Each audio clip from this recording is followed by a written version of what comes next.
هو إيه سر الابتسامة الغامضة اللي كانت على وش البطل؟ وهل الشر يخفي نفسه ورا الجمال ولا هو بيستخدم الجمال نفسه كسلاح؟ تعالوا نبدأ القصة من البداية. احنا في مطار فرانكفورت في ألمانيا بنتعرف على سوزي. هي راقصة باليه أمريكية حلمها إنها تنضم الأكاديمية أسطورية لتعليم رقص الباليه. سافرت ألمانيا عشان تحقق حلم عمرها وتدخل أكاديمية تانز المشهورة للرقص. الدنيا كانت بتمطن مطر مش طبيعي، كأن الطبيعة نفسها بتحذرها. ركبت تاكسي والسواق بيبصلها من المراية بابتسامة غريبة، بيسألها عن الأكاديمية وهي تهز راسها من غير كلام. الأكاديمية في مكان بعيد عن المدينة، الطريق كان طويل، وأول ما بتوصل عند باب الأكاديمية بتقابل مشهد غريب جدا. الباب مقفول، لا والأغرب إنهم ردوا عليها وقالوا لها امشي من هنا. يا نهار أبيض، ده استقبال ده! وفي عز اللخبطة دي لمحت بنت تانية اسمها بات خارجة من الأكاديمية بتجري زي المجنونة وبتصرخ بكلمات غريبة مش مفهومة، واختفت في وسط العاصفة. طبعا سوزي ما لقيتش حل غير إنها تروح تبات في أي لوكاندا وتيجي تاني يوم. الكاميرا بتتبع بات وهي بتجري وسط الشارع، الأضواء الحمراء الغريبة من المبنى لسه بتلحقها كأنها لعنة. وصلت لشقة صاحبتها اللي فتحت لها الباب وهي مذهولة من حالتها. جوه الشقة الإضاءة دافية لكن التوتر مال المكان. بات بتحاول تشرح لكن كلامها مليان خوف، وهي واقفة قدام المراية في الحمام ظل غامض بيظهر وراها. فجأة إيد قوية تخترق الزجاج وتطعنها. المشهد بيتحول لعرض دموي، الطعنات متكررة، الزجاج بيتفتت والدم بينزل بغزارة. الكاميرا بتقطع على وشها وهي متعلقة في الهواء، عينيها مفتوحة على آخرها. ده بيدي رسالة واضحة من الأول، رسالة إن التهديد اللي هنا مش بشري، دي حاجة ليها علاقة بقوة خارقة للطبيعة. اللون الأحمر هنا مش مجرد دم، ده لون الخطر. حتى صاحبتها بتموت موتة بشعة، يعني الكابوس بيحصل بألوان مبهجة، وده في حد ذاته مرعب أكتر. الجمال هنا مش بيخبي الشر، الجمال هو جزء من أداة الشر. ورغم البداية الدموية دي، الكابوس الحقيقي لسوزي لسه هيبدأ لما تدخل الأكاديمية تاني يوم.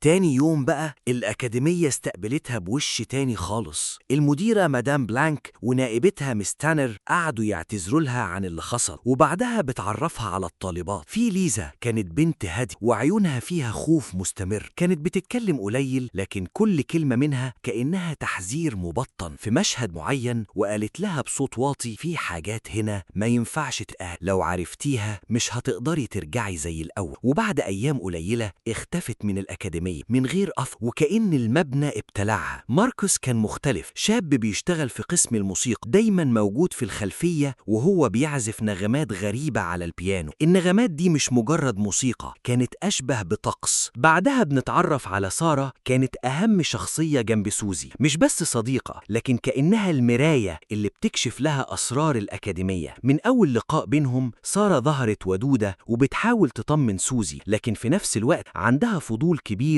وبتسأل عن الأصوات اللي بتسمعها بالليل. هي اللي بدأت تربط الأحداث ببعض. اختفاء بات، سوزي وهي رايحة أول تدريب ليها في ممر طويل، كان في طباخة قاعدة على جنب، في إيديها شكل هرمي معدني بيلمع، وواقف ولد جنبها بيراقبها بعينين مليانة خوف. ركزوا معايا على المنظر ده، والنظرات دي كأنها نظرات حد عاوز يسيطر عليها. في اللحظة سوزي حست بدوخة بس هي كملت، لكن أثناء أول حصة رقص سوزي بتنهار، بيغمى عليها، بيبدأ ينزل دم من مناخيرها وبقها. يعني أول تدريب انتهى بسقوط سوزي على الأرض، جسمها تقيل، عينيها بتدوخ، والمدرسة تانر واقفة فوقيها كأنها مش متفاجئة، كأن ده كان متخطط له. وهنا بقى بتبدأ خطة السيطرة. بدل ما يودوها مستشفى بيستخدموا الحادثة دي كذريعة، ويجي الدكتور اللي بيقول إنها ضعيفة زيادة عن اللزوم ولازم تتنقل تعيش جوه الأكاديمية تحت رعايتهم. لحظة، يعني هم بيجبروها على العزلة وبعدين بيحطوها على نظام غذائي خاص، أكل معين مع كوباية نبيت أحمر كل يوم. دي خطة واضحة جدا، تأثير منوم غريب بيخليها مرهقة وضعيفة، مش قادرة تفكر بوضوح تماما. هم مش بيحاولوا يقتلوها، هم بيخدروا حواسها وقدرتها على ملاحظة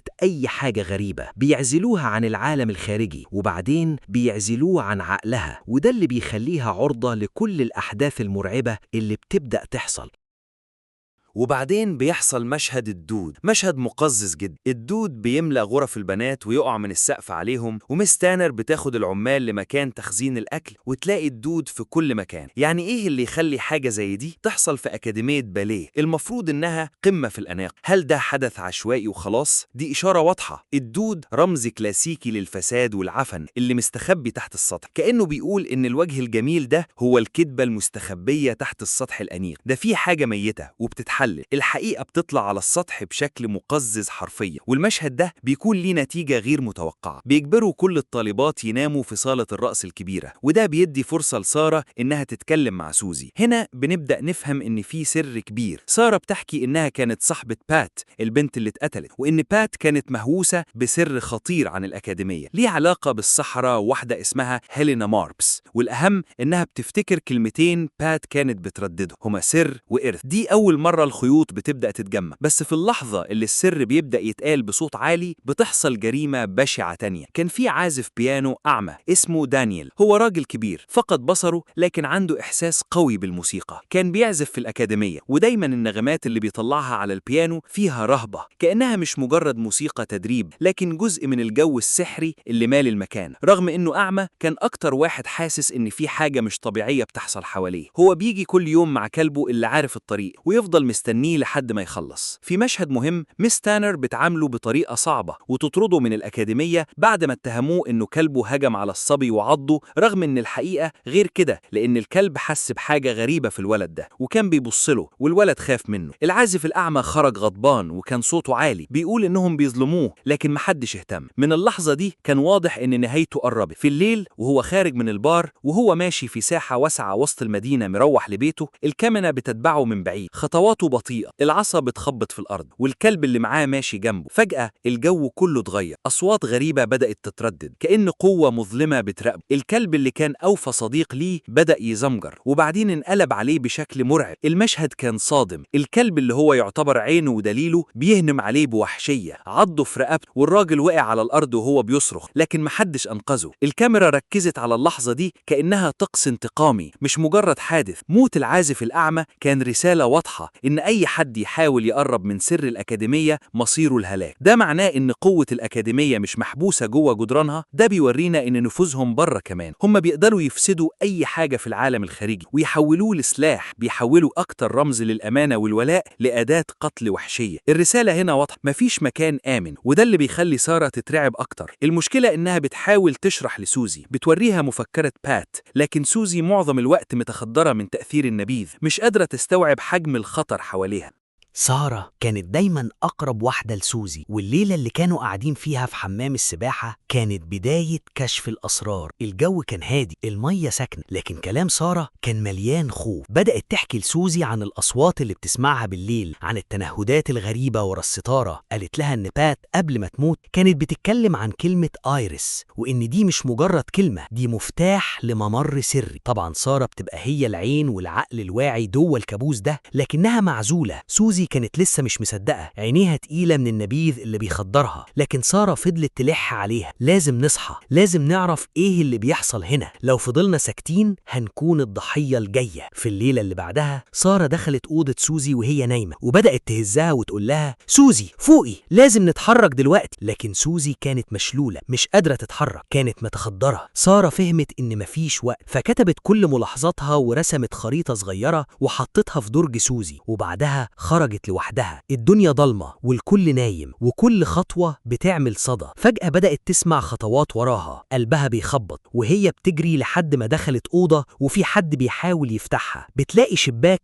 بتطلع عليه وتنط، لكن للأسف وقعت في غرفة مليانة أسلاك شائكة، والمطاردة دي بتنتهي بواحدة من أبشع النهايات. المكان كله عبارة عن مصيدة وبيموتوها هناك. وموت سارة هنا بيغير كل حاجة في القصة، بيخدم هدفين. الأول إنه بيثبت إنه كل الشكوك إنها كانت حقيقية، والتاني والأهم إنه بيعزل سوزي تماما. خلاص ما بقاش في حد تاني يساعدها، هي دلوقتي لوحدها في مواجهة الخطر ده، وده بيجبرها يا إما تستسلم يا إما تصحى وتواجه الحقيقة بنفسها. وتاني يوم الصبح المديرة بكل برود بتقول إن سارة مشيت من الأكاديمية. طبعا كدبة واضحة جدا، بس الكدبة دي هي اللي بتفوق سوزي. أخيرا هنا هي بتأكد إنهم بيكذبوا، فبتقرر لأول مرة تطلب مساعدة من بره. بتروح لصديق لسارة طبيب نفسي اسمه فرانك، وهو عرفها على دكتور في التاريخ أكبر منه اسمه بروفيسور ميليوس. وهنا بقى القصة بتبدأ تدينا الأجوبة اللي كنا محتاجينها. بيحكي لها عن أسطورة هيلينا ماركس الملكة السوداء، إنها كانت مهاجرة يونانية زمان، وكانت ساحرة قوية وأسست الأكاديمية كغطاء لجماعة السحرة بتاعتها. والأهم من كل ده إنه بيديها مفتاح الحل، بيشرح لها إن قوة أي جماعة سحرة مرتبطة بقوة الملكة. لو الملكة ماتت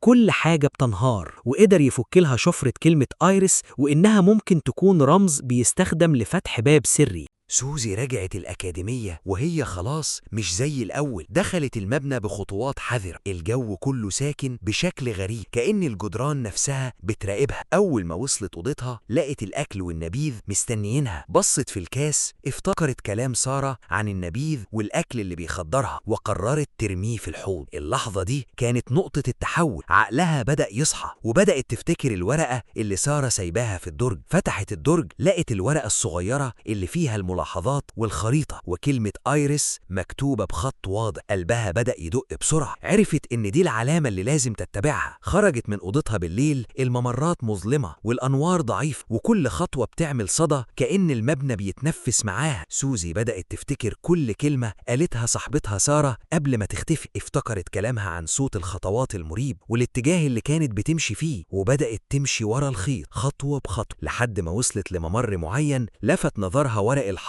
اللي مرسوم عليه ورد، وهنا رن في ودنها صوت بات اللي سارة حكته لها: لف السوسنة الزرقاء. سوزي لقت الوردة وضغطت عليها، وفجأة الباب السري اتفتح وكشف عن ممر مخفي. مشيت في طرقة طويلة متغطية بالقطيفة الحمراء، وصوت همس جاي من بعيد. ده طاقم الأكاديمية كله متجمع. سوزي استخبت وسمعت مدام بلانك والآنسة تانر وهم بيخططوا بكل دم بارد إزاي يخلصوا من البنت الأمريكية. مش بس كده، ده سمعتهم بيذكروا اسم ملكتهم هيلينا ماركوس، وكده كل الشكوك اتحولت ليقين. بيعملوا طقس شيطاني، وفي وسطهم جثة صاحبتها سارة. بس يا نهار أبيض، الجثة كانت بتتحرك زي العروسة الملعونة بابتسامة مشوهة وسكينة في إيدها. سوزي من رعبها رجعت لورا ودخلت أوضة تانية، أوضة فخمة بس ضلمة وتقبض القلب، وفي نصها سرير ضخم ببرقع. وفجأة سمعت نفس صوت التنهدات الأجش اللي كانت بتسمعه في أوضتها. الصوت طالع من السرير. استجمعت شجاعتها وسحبت الستارة، وظهرت قدامها هيلينا ماركوس الملكة السوداء، ست عجوزة متحللة كان المفروض إنها ماتت من زمان، بس لسه عايشة بفضل السحر الأسود.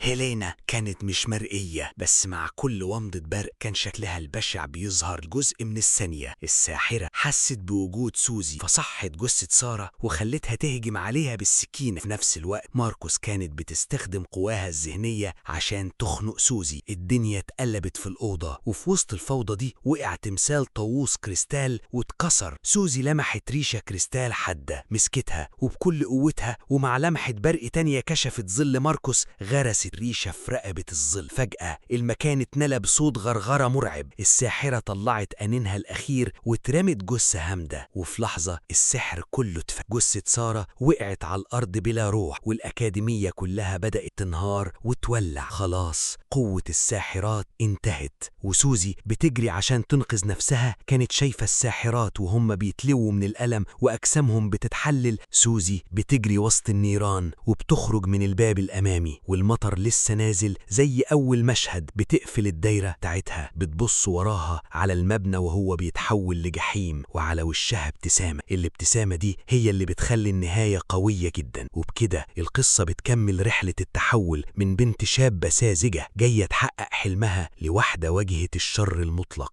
ودمرته بنفسها. وهنا نرجع للسؤال اللي بدأنا بيه: الابتسامة اللي على وش سوزي في النهاية هي ابتسامة غريبة شوية، مش مجرد ابتسامة نجاة. هل الابتسامة دي ابتسامة انتصار، ولا ابتسامة حد شاف الجانب التاني من الواقع وبقى فاهم العالم بطريقة مختلفة؟ يعني هل لما بتدمر الشر جزء منه بيفضل معاك؟ القصة مش بتدينا إجابة سهلة وبتسيبنا نفكر. هل سوزي دمرت الملكة السوداء، ولا يمكن بطريقة ما ورثت مكانها؟ ومدام وصلتم لغاية هنا بنشكركم على المتابعة. ده كان ملخص الفيلم الإيطالي للمخرج العالمي داريو أرجنتو، سوسبيريا. إنتاج سنة 1977. وعلى فكرة الفيلم ده اتعمل منه نسخة 1965 ونسخة تالتة سنة 2018. ما تنسوش الضغط على إعجاب والاشتراك في قناتكم فيلم توكليك. لو عاوزين ملخصات أفلام تانية اكتبوا لنا في التعليقات اسم الفيلم. سعدنا بيكم ونشوفكم على خير دايما. سلام.